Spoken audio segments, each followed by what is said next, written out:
Hola a todas y a todos. Arrancamos con un nuevo número de Voces con Eco, el podcast de la Escuela de Sostenibilidad de la Universidad Europea. Y bueno, como ya sabéis, Voces con Eco juega con ese doble sentido de eco de ecología, pero eco también de las personas, de las voces de las personas. Y entonces nos gusta mucho traer también voces inesperadas, miradas inesperadas que hablan también de sostenibilidad, pues desde enfoques que quizá nos pueden sorprender un poco. Y hoy os quiero presentar a dos profesores de la Universidad Europea, a Eva Mónica de Miguel y a Enrique Corrales. Y bueno, pues mi primera pregunta, os voy a dejar también que os presentéis vosotros mismos, porque mi primera pregunta casualmente es, ¿quién es Eva Mónica? ¿Quién es Enrique? ¿Y por qué Enrique y Eva Mónica se conocen y deciden trabajar juntos? Bueno, empiezo yo. Como quieras. Bueno, pues Eva Mónica es una segoviana que, como tantos, llegó a Madrid para realizar sus estudios. En mi caso fueron estudios de física en la Universidad Autónoma. Y cuando terminé mis estudios, empecé mi doctorado, me contactaron de la Universidad Europea. Yo tenía en aquel momento 25 años, que si quería dar clase para las asignaturas de ciencias que estaban llevando a cabo en el grado. Bueno, en aquel caso era diplomatura en óptica y optometría que empezaba en la universidad. Ahí empecé a formar parte del claustro de la Universidad Europea, y cuando llevaba trabajando allí más o menos 10 años, pues por unos problemas personales, empecé a trabajar en el campo de las emociones. Yo, al impartir las asignaturas de ciencias de la carrera de óptica, como os he comentado, pues los alumnos, si tenían que dejar alguna asignatura, siempre eran las mías, eran las que les resultaban más complicadas. Me encontraba con muchos problemas de cara a motivación, a buenos resultados académicos, las encuestas con las que nos machacan mucho a los profesores pues no eran, siempre mis compañeros las tenían mejores que yo, y entonces llegó un momento que en todo ese mogollón llegó a mis manos un documental de Carlos González que se llama Entre Maestros. Entonces en ese momento yo decidí que no sabía cómo, y así se lo comuniqué a mis alumnos, pero que quería hacer algo para cambiar la educación, y que les pedía su colaboración. Y empecé un trabajo, pues eso, lo que se me iba ocurriendo sobre emociones lo iba haciendo con ellos.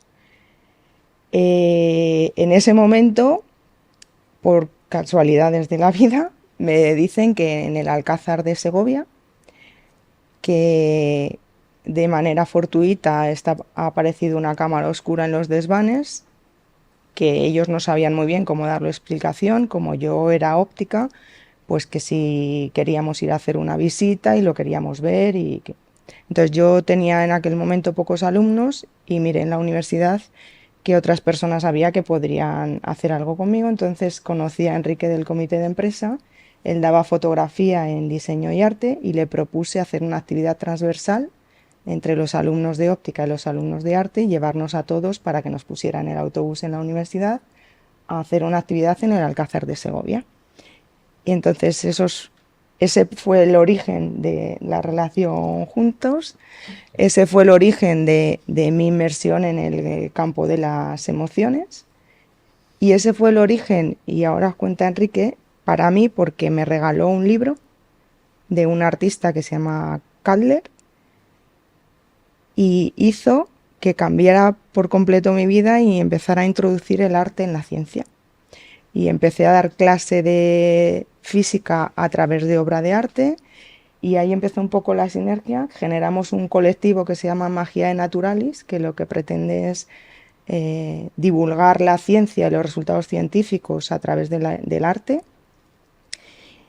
Y ahí, avanzando un poco más, desembocó en el momento actual, que ha sido la generación este año del grupo CAISOS, que es Ciencia, Arte y Sostenibilidad, que luego os contamos un poquito más, y es en el proyecto en el que nos encontramos ahora mismo, que nos ha llevado hacia ti. Claro. Pues sí, pues bueno, básicamente, bueno, yo soy Enrique Corrales, yo soy doctor en Bellas Artes, especialista en fotografía, de hecho soy titular en fotografía y artes visuales en general.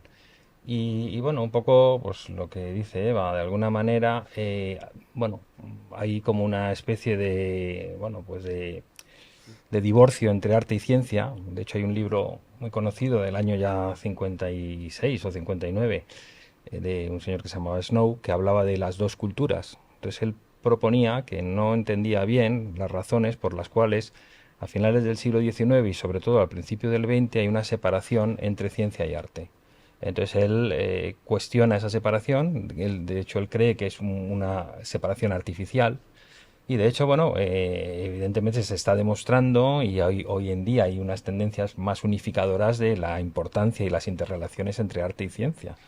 Entonces, de alguna manera, bueno, pues cuando Eva me propuso esa idea de, bueno, pues de colaborar con los grupos de óptica, es decir, dos disciplinas muy separadas, porque juntamos a grupos de óptica con grupos de arte. Y bueno, y se generaron unas interrelaciones entre los alumnos que fueron estupendas, es decir, de alguna manera se complementaban y bueno, los contenidos bueno, fueron aprendidos de una manera magnífica.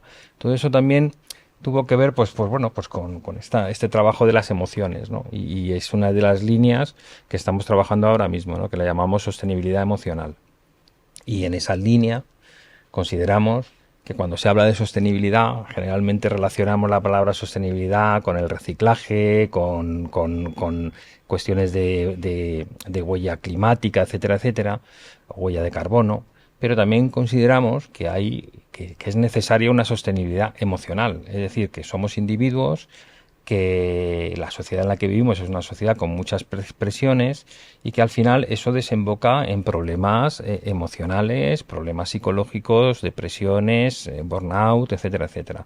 Consideramos que trabajar esa línea de sostenibilidad emocional puede hacer que bueno que generemos individuos más felices, o sea, más equilibrados, y que eso evidentemente va a mejorar la cultura de las instituciones, ¿no? En este caso, la cultura de la Universidad Europea. Por eso es un tema que nos interesa mucho. Uh-huh. Totalmente. Bueno, tenéis un enfoque de sostenibilidad que yo creo que puede ser sorprendente. Como bien dices, Enrique, muchas veces equiparamos sostenibilidad a medio ambiente y no es así. La sostenibilidad es algo holístico que habla no solo de medio ambiente, habla también de personas, habla de economía, de gestión. Habéis hablado de cómo se encuentran ciencia y arte, además en esa actividad, ¿no?, que hicisteis, y luego cómo eso además se ha añadido esa pata de sostenibilidad a través de las emociones. Yo creo que igual se podría entender mucho mejor si nos contáis algún ejemplo, ¿no? ¿Qué es la sostenibilidad emocional? ¿Por qué ciencia-arte, cuando se une a sostenibilidad, de pronto estáis hablando de sostenibilidad emocional? Mejor puede costar un poco entenderlo. No sé si tendríais algún ejemplo, nos podríais contar un poco más a qué os referís con eso y ese vínculo entre esas tres cosas. Bueno, yo creo que cuando empezamos a hacer la actividad esta transversal con los alumnos, como me pilló a mí también en el momento este que quería hacer un cambio en la educación, nos dimos cuenta que pequeñas actividades que hacíamos, como por ejemplo una de ellas fue que pusimos una pulsera a los alumnos. En la pulsera ponía quién soy, deja huella, y tanto Enrique como yo, después de hacer lo que les dábamos junto, era el tema de la cámara fotográfica, ¿vale? Pues después de terminar el tema, cuando les pusimos la pulsera, les íbamos diciendo a cada uno que habíamos aprendido nosotros de ellos. Eso es algo que normalmente en la docencia no hacemos, porque nosotros generalmente al alumno le decimos lo que hace mal, pero pocas veces le decimos lo que hace bien. Es decir, de alguna manera nosotros también aprendemos de los alumnos, y eso, cuando a alguien se lo comunicas, realmente es muy gratificante para el que lo recibe, porque no es solo que el alumno está aprendiendo del profesor, sino que el profesor está aprendiendo del alumno y está aprendiendo de quién es, de cómo es, etcétera, etcétera. Entonces eso genera, bueno, pues unos vínculos que consideramos que son muy positivos en los entornos docentes. Entonces nos dimos cuenta que al realizar esa serie de actividades estábamos influyendo en el bienestar emocional de los alumnos. Esos alumnos se empoderaron, se comían el mundo después de haber pasado por nuestras manos, y entonces nos dimos cuenta de que, sin nosotros pretenderlo, estábamos trabajando lo que hoy en día nosotros llamamos sostenibilidad emocional, y es hacer un individuo que emocionalmente sea más fuerte, que sea capaz de identificar las emociones que siente, que tenga herramientas para poder gestionarlas y que no dependa del exterior para encontrarse bien en sí mismo. Porque claro, cuando tú hablas un poco más y profundizas con los alumnos, te das cuenta de que te dicen, es que yo necesito la aprobación del profesor, es que yo necesito recibir que el profesor me diga que yo puedo superar esto. Entonces, a mí me alarma cuando alguien me dice eso, porque si dependemos del exterior estamos vendidos. Y siempre les decimos, no, no, tienes que ser tú el que se convenzca de que puedes superar esa situación. Y en ese sentido yo creo que una sociedad moderna que se digne de serlo tiene que ser sostenible en cualquier ámbito en el que te plantees a esa sociedad. O Sí, sea, y en ese mismo el medio sentido, ambiente es un ámbito pequeño de la sociedad. Deberíamos de ser sostenibles emocionalmente, sostenibles en cualquier tema. Bueno, es que igual difícilmente vamos a ser sostenibles en cuanto a medio ambiente si no somos sostenibles con nosotros mismos, ¿no? Y desde las emociones y desde el cuidado eso está de claro, las eso está personas, y claro. especialmente en una universidad donde el estudiante es el Eso centro. es. Y aparte hay una cuestión, nosotros por nuestra implicación social, la implicación social que tenemos en la Universidad Europea, también estamos muy, bueno, pues muy atentos a esas cuestiones que tienen que ver con con el bienestar de los trabajadores. Y entonces yo creo que en nuestra universidad, que es una universidad abierta, se tienen que fomentar unas culturas también de la sostenibilidad emocional entre manager y empleados, dentro de los claustros, es decir, creo que trabajar la sostenibilidad emocional en un entorno como el nuestro va a mejorar pues muchas cosas, o sea, incluso en términos de productividad, en Claro. términos de emoción, en términos de implicación. Y eso es algo que creo bueno, pues que es una línea que hay que trabajar y que nosotros estamos muy implicados en esa línea y que consideramos que es algo bueno, pues que se puede fomentar, se puede trabajar mucho mejor, ¿no? Entonces esa es también una de nuestras pretensiones con todo esto, sí. ¿Y hacia dónde os gustaría caminar en el futuro? En este grupo que habéis encontrado esa confluencia entre ciencia, arte, sostenibilidad.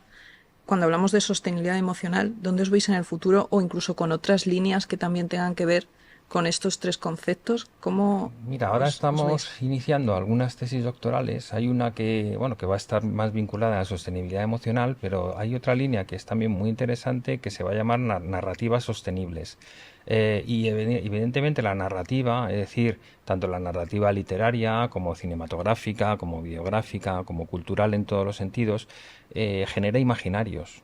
Entonces es muy importante desarrollar imaginarios sostenibles y que esas narrativas también permeen en la sociedad para que la sociedad indirectamente entienda que la sostenibilidad es algo necesario. Y es decir, evidentemente vivimos en una cultura capitalista y el capitalismo se riñe mucho con la sostenibilidad, porque el capitalismo es crecimiento continuo. Entonces también hay que generar unas lógicas dentro de nuestra sociedad en la que vivimos bueno, de un capitalismo más sostenible, es decir, de unos sistemas de producción que sean más sostenibles, que no, es decir, que no arrasen el propio medio. Y eso es un debate magnífico en el que estamos ahora. Es un momento crucial, porque bueno, lo vemos en todos los ámbitos, antes lo hemos hablado, ¿no? Muchos de nosotros creemos que por hacer una foto en el móvil, eso no tiene, es inocuo. Cada foto que hacemos en el móvil, al final se sube a un servidor, al final la recibe otra persona y todo eso genera una huella de carbono que o sea, es mucho más notable de lo que podemos creer. Nos parece que el uso de las tecnologías es totalmente inocuo y no lo es. Pasa con la IA también, ¿no? Que a mí me encanta la IA, ¿eh? Estoy enamorado, pero la IA está generando una huella de carbono espectacular. Es decir, hasta qué punto todos estos procesos de inteligencia artificial pueden llegar a ser sostenibles o no. Entonces es un momento pues muy interesante, ¿no? Porque hay muchas líneas de trabajo, ¿no? Yo, retomando tu pregunta, yo me veo cumpliendo el sueño que les dije a mis alumnos hace 12 años, que fue poner mi granito de arena para revolucionar la educación en este país, que me parece que tiene muchas carencias. Porque creo que esto que estamos intentando poner en marcha, que ya os digo que yo inicié en ese momento porque yo grabé bueno, ahí también entró Enrique en todo esto, porque grabamos un pequeño documental con los alumnos que lo llamábamos Educando de Corazón a Corazón. O sea, para mí la sostenibilidad emocional en la educación comienza en generar un vínculo emocional que es entre los corazones de las personas que forman la comunidad de aprendizaje, que yo así veo el aula, como una comunidad de aprendizaje.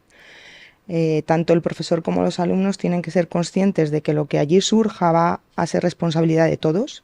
No es el profesor el único responsable del aprendizaje de los alumnos. Si el alumno no pone de su parte y no cumple su parte, no funciona el aprendizaje, y hacer consciente a los alumnos de eso es muy importante. Y luego que se vean todos como personas que al final somos corazones andando, todos cuando nos bajamos hasta ese nivel sentimos igual, tenemos frustraciones, tenemos malos momentos y tenemos cosas que tenemos que superar, estemos en el nivel de un profesor de 50 años o en un alumno de 18. Entonces al final tenemos más similitudes de las que nosotros nos pensamos, y yo me veo pudiendo cumplir ese sueño y generando algo que realmente cambie la educación y siendo un modelo de educación en este país, que es preocupándonos por la sostenibilidad emocional de la comunidad de aprendizaje que estamos generando, que son los alumnos por un lado y los docentes por otro.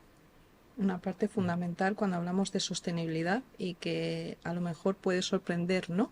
Que en un principio no vinculamos a sostenibilidad, y sin embargo qué importante destacarlo, y más en un sitio como la universidad. Y hablando de la universidad, donde el foco son los estudiantes, ¿qué tal le están respondiendo los estudiantes a todo esto que hacéis, a ese recorrido que lleváis? ¿Qué os cuentan? ¿Se involucran? Sí, muy bien, mira, este año hemos hecho unos talleres que hemos tenido un resultado, la verdad que muy bonito, muy agradable. Hemos hecho unos talleres alternativos fuera de las clases, bueno, ayudando a una compañera que da una asignatura muy compleja. Pues le propusimos, bueno, pues hacer unos talleres de, bueno, pues de refuerzo personal con los alumnos que quisiesen, voluntario. Y entonces hemos generado unos talleres muy interesantes que han funcionado muy bien, que han mejorado la autoestima de los alumnos, también hemos trabajado con canales de aprendizaje.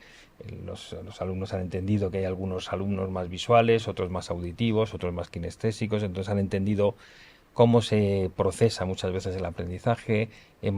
También les hemos dado herramientas para concentración, PNL, que son... Date cuenta, yo estoy escuchando a Enrique, me parece tan maravilloso esto, porque daos cuenta que la base de todo lo que estamos hablando es la interdisciplinaridad, la diversidad, porque al final pensamos que todos somos iguales y, como os está diciendo, o sea, hay gente que ha sido consciente de que nos llega la información por un canal diferente, y yo puedo visualizar una cosa y quedarme con ella, y otro necesita escucharla. Y dentro de personas que nos consideramos iguales hay una diversidad muy grande. Entonces, Claro. y la respuesta de los alumnos es emocionante. O sea, para mí esto da sentido a lo que es educar. Sí. O sea, es que te hacen emocionarte porque están tan agradecidos a todo lo que les das. Es claro, porque son herramientas no formales, entonces eso también les sorprende, ¿no? Porque de repente, yo qué sé, ejercicios de concentración que son muy sencillos, De PNL. PNL o anclajes. Bueno, son cosas que, bueno, en deporte se hace mucho. Por ejemplo, los anclajes, hay muchos deportistas que están trabajando con anclajes o con PNLs para concentrarse. Es decir, que es algo que existe. Pero es verdad que, bueno, que como no es tan normativo, no es tan formal, pues bueno, pues hay veces que, bueno, pues que te da como miedo proponerlo, ¿no? En cambio, a los alumnos les ha funcionado de maravilla. Y de hecho, este grupo de alumnos que hemos trabajado este año, que bueno, ya tenemos unas entrevistas que ya os las enseñaremos, han quedado, bueno, es más, dicen, es que esto se tendría que enseñar más incluso en el colegio o en el instituto, que es un poco reforzar, aprender a tranquilizarse, aprender a meditar, aprender a un poco estabilizarte en momentos bueno, de estrés, que son cosas relativamente sencillas, ¿no? Aprender a respirar, por ejemplo, son cosas relativamente sencillas, pero que no nos enseñan nunca. Y entonces, bueno, Esto de los anclajes, que es que claro, nosotros hablamos de anclajes como lo más normal del Mucha mundo. naturalidad. Los anclajes es simplemente vincular una emoción a un gesto.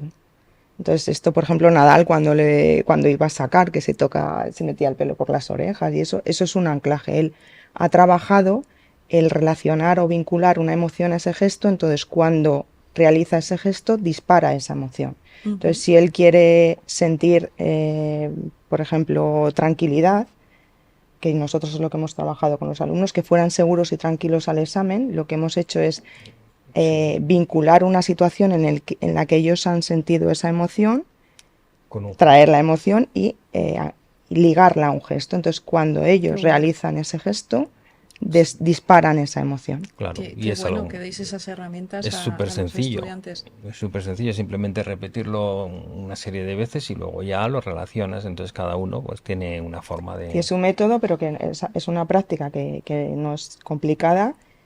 Y claro, ellos, mira, lo primero que te dicen es que os habíais preocupado de nosotros como personas en un ámbito educativo, estaban alucinados. Entonces ya te digo que están como eternamente agradecidos a ti. De hecho, nos adoran y nosotros no éramos sus profesores ni nada, Claro. porque era algo paralelo. Sí, eran unos talleres fuera de la docencia, digamos, A las reglada. 8:30 de la mañana un martes, que yo pensaba que no iba a ir nadie, porque digo que... Bueno, es que fíjate lo que estás diciendo, ¿no? Que os preocupéis de nosotros, pues es que menos, como cualquier relación, ¿no? Que hay que cuidar, que hay que escuchar. Lo que pasa es que, claro, es un ámbito, o sea, han visto tanto potencial en las cosas que les estábamos explicando, porque mira, un tema es lo que ha contado Enrique, pero por ejemplo otro día lo que hicimos es enseñarles cómo nos pueden limitar nuestros pensamientos. Y ahí, bueno, echamos mano de vídeos de Mario Puig, que es un psicólogo que trabaja mucho este tema, ¿no? Entonces, claro, es como que cuando tú a una persona joven le muestras eso, de repente le hace un clic y dice, ostras, es que yo solo me estoy cortando y estoy haciéndome sentir así, cuando si pienso de otra manera voy a sentirme totalmente al contrario de cómo me estoy sintiendo ahora. Ahí está la sostenibilidad emocional. Y todas estas herramientas que les dais, yo estaba pensando también, y va un poco unido a otra pregunta que ahora os cuento. Estaba pensando, o sea, hay muchos profesores, a mí en la Escuela de Sostenibilidad, que me comentan también un gran tema que es el negacionismo en el aula. Y también estaba pensando en la pregunta que dejaba la anterior persona en el anterior podcast que hicimos. Tuvimos aquí a Begoña de Benito, que es directora de Relaciones Externas de Coembes, y le pedimos que dejara una pregunta para los siguientes invitados.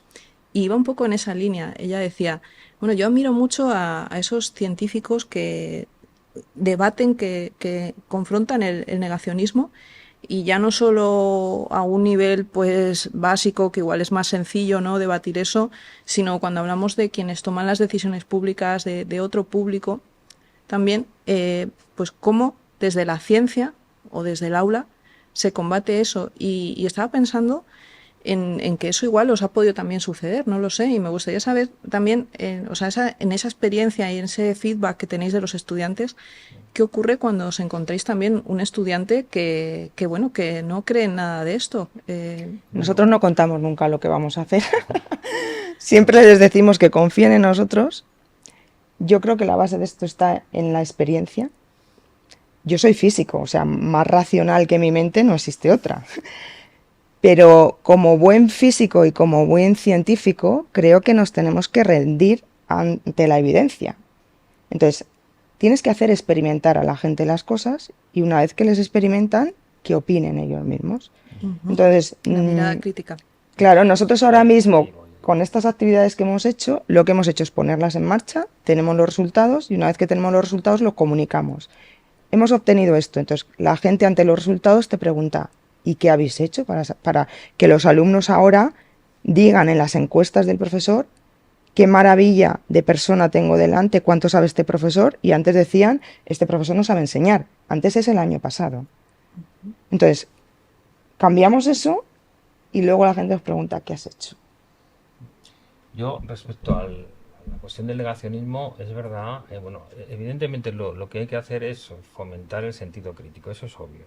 Es decir, que, bueno, pues que los individuos cada vez tengamos un sentido crítico mayor, nos informemos de una manera más correcta y eso es la principal arma ante el negacionismo. Es verdad que hoy en día vivimos en una sociedad muy compleja y es una sociedad en la que, bueno, los medios de comunicación ya no son tan unidireccionales y entonces la comunicación, digamos, no formal, bueno, pues tiene mucho impacto, ¿no? Lo estamos viendo en Instagram o lo estamos viendo en cualquier otra red social.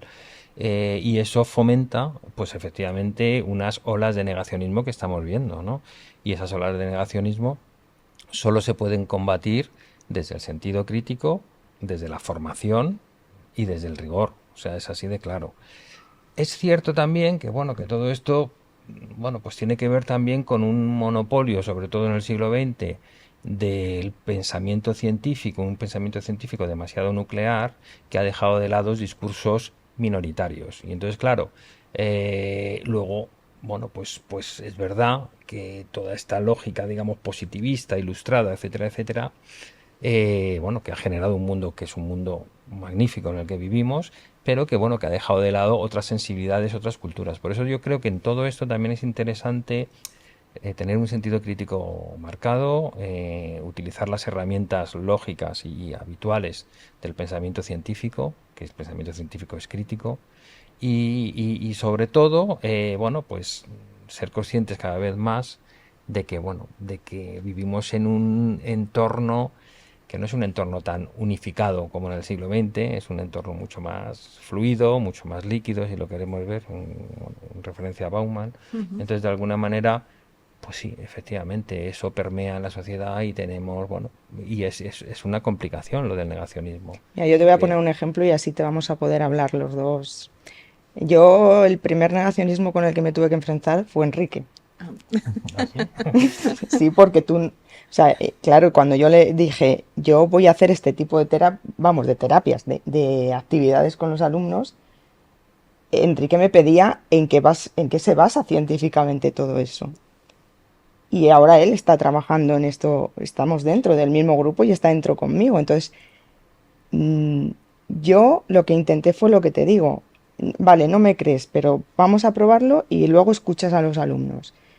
Él ahora te podrá contar cómo lo ha vivido él o qué le hace ver que estas cosas tienen potencial o no. hombre, o sea, yo lo que creo es que al final la ciencia lo que está buscando es la explicación de los fenómenos. Y entonces en ocasiones esa explicación llega antes o después. También hay muchas visiones de la ciencia, ¿no? Porque la ciencia, cuando hablamos de la ciencia como algo nuclear, también es un poco equívoco, ¿no? Es decir, es como hablar de la vida, es decir, en la ciencia hay muchas, y se ha demostrado, ¿no? Históricamente, como teorías contradictorias, al final se ha demostrado que ambas son válidas, ¿no? Yo qué sé, la teoría de la luz, ¿no? Lineal y corpuscular, es decir, en principio eran contradictorias No, bueno, ambas es que hay teorías, fenómenos que si no tienes no se claro. pueden explicar con una teoría, Claro, todos los entonces eran fenómenos, entonces fenómenos se que en necesitan las principio eran dos. contradictorios y luego se ha demostrado que sí, que tiene una doble naturaleza. Y fue un debate de, bueno, pues eso.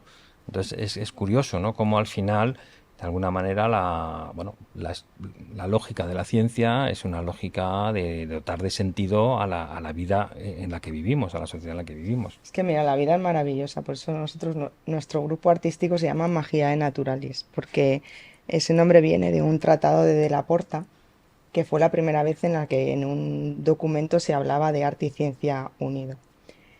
Yo que soy la científico, me doy cuenta que a veces tengo más abierta la mente y necesito menos rigurosidad para creerme algo que Enrique, que es el artista. A veces él necesita más base de datos para creerse una cosa que yo. Y también eso te hace reflexionar sobre la diversidad que hablábamos antes. ujú. O sea, a veces nos encasillamos cuando todas las personas vivimos prácticamente las mismas inquietudes, las mismas incoherencias, las mismas porque al final el ser humano en origen es el mismo. Sí, antes hablábamos un poco volviendo un poco al tema de la sostenibilidad, la sostenibilidad es un reto para todos nosotros, porque hacemos un montón de cosas a diario que, bueno, que las hemos naturalizado y que tienen muchísimas implicaciones en la sostenibilidad, ¿no? Desde cuestiones muy sencillas, ¿no? La ropa, el uso de ropa, ¿no? Como compramos ropa de manera compulsiva y el propio El lenguaje. lenguaje tiene que ser sostenible también. Ujú. Sí, sí, efectivamente. Entonces son Tantas cosas, vertientes. claro, Un poco escuchándoos, creo que lo que estáis también diciendo, podríamos decir que va de pasar a la acción. O sea, estáis hablando de demostrar Sí. de que se pueden hacer cosas aunque sean pequeñas, pero sí que tienen un impacto. Sí. Y eso de experimentar uno mismo para ya no contarlo, sino experimentarlo y que cada uno, y si hablamos de estudiantes, desde su mirada crítica, desde su inteligencia, pueda llegar a sus conclusiones.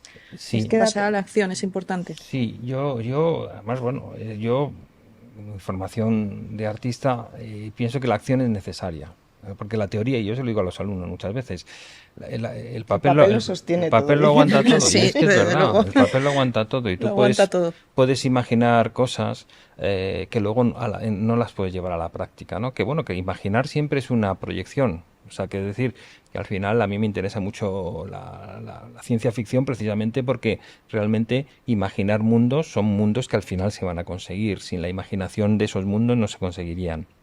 Pero lo que está claro es que la práctica es fundamental. En el ámbito de las artes y en la arquitectura también todos lo sabemos. La práctica es fundamental. Entonces, ha habido también una separación entre teoría y práctica. Entonces, yo creo que es necesario remangarse y trabajar con las manos, volver un poco a esos inicios, aunque estés trabajando desde la teoría, pero que hay una parte más, bueno, pues más de hand and craft, es decir, de pongámonos a trabajar. Y en ese sentido lo veo en todos los ámbitos, es decir, se puede trabajar con las manos en la masa, trabajando, hablando de emociones, se puede trabajar con las manos en la masa, hablando precisamente de sostenibilidad, o sea, es decir, esa praxis, la práctica, yo creo que es esencial para... Fíjate, vosotros habláis de negacionismo y a mí siempre más que el negacionismo, además que me enfada, me sienta muy mal cuando la gente se justifica y justifica sus acciones diciendo es que yo no puedo cambiar el mundo.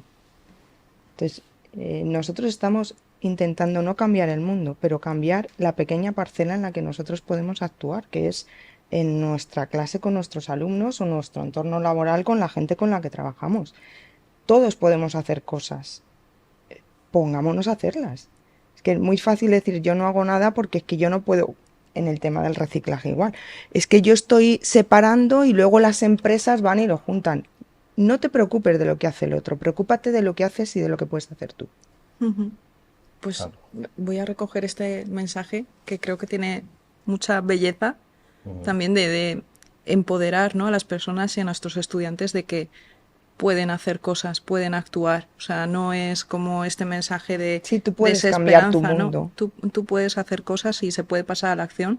Y además la universidad yo creo que es una buena plataforma, ¿no? Y te apoya en ese pasar a la acción. Claro. Me encanta esta mirada que nos habéis compartido. Yo creo que va a sorprender a muchas personas también, ¿no?, el que sostenibilidad también sea esto.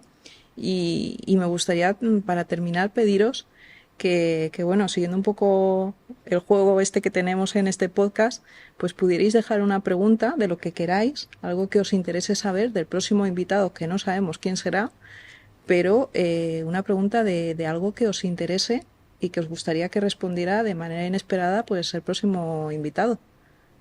Pues yo le preguntaría si es una persona sostenible. Si es una persona sostenible, Si se considera una persona si sostenible. se considera, bueno, eso da para mucho, ¿no? Porque ¿y qué es A una ver persona cómo lo ve, por sostenible? eso, cómo lo ve. ¿Te consideras una persona sostenible? Cada uno desde la definición de sostenibilidad que tenga. A ver qué te cuenta.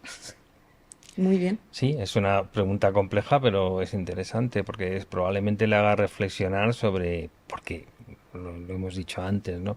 Es decir, al final, es decir, la vida es muy compleja, entonces quizás seamos sostenibles en unos aspectos y en otros no. A lo mejor se lo lleva a que Las recicla emociones. o a ver a Claro, dónde se por lo Claro. lleva. ejemplo, el tema emocional, ¿no? Hay gente que probablemente, bueno, pues eso, tenga una conciencia ecológica muy importante y que a lo mejor en el ámbito de lo personal sus emociones no estén Tú equilibradas y fíjate, por en el tanto, lenguaje, el tema de la sostenibilidad también es muy importante porque cuántas veces no herimos a alguien por las palabras que estamos utilizando. Que ahí también hay muchísimas cosas. Está el tema de los 4 acuerdos. No digas nada a nadie si no vas a generar algo positivo en él. O sea, para mí la sostenibilidad está en tantos ámbitos que, bueno, a ver esa persona que venga, cuando la preguntes eso, ¿cómo se aplica la sostenibilidad? Muy bien, además me parece una buena pregunta para dejarla aquí en el podcast y que un poco todos pensemos ¿qué responderíamos a eso, ¿no? Con lo que nos estáis contando. Que a lo mejor nos lo podemos llevar, oye, pues yo reciclo, pues sí, soy una persona sostenible, pero vaya si tiene eso derivadas como para pensar, ¿no? Oye, pues ya veremos a ver quién Ya es nos y contaréis. qué nos responde. Incluso la gente que escucha el podcast que quiera también responder a esa pregunta que me parece muy bien tirada. Muy interesante. Oye, pues muchísimas gracias, un placer Pues teneros gracias a Gracias a aquí, ti. Eva, vosotros por Mónica, esta Enrique. oportunidad. Muchas gracias. Nada, encantada de escucharos.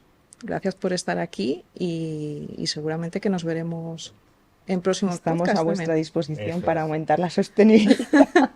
Lo que queráis. Estupendo. Lo que Muchas queráis. gracias. Gracias. Muchísimas gracias.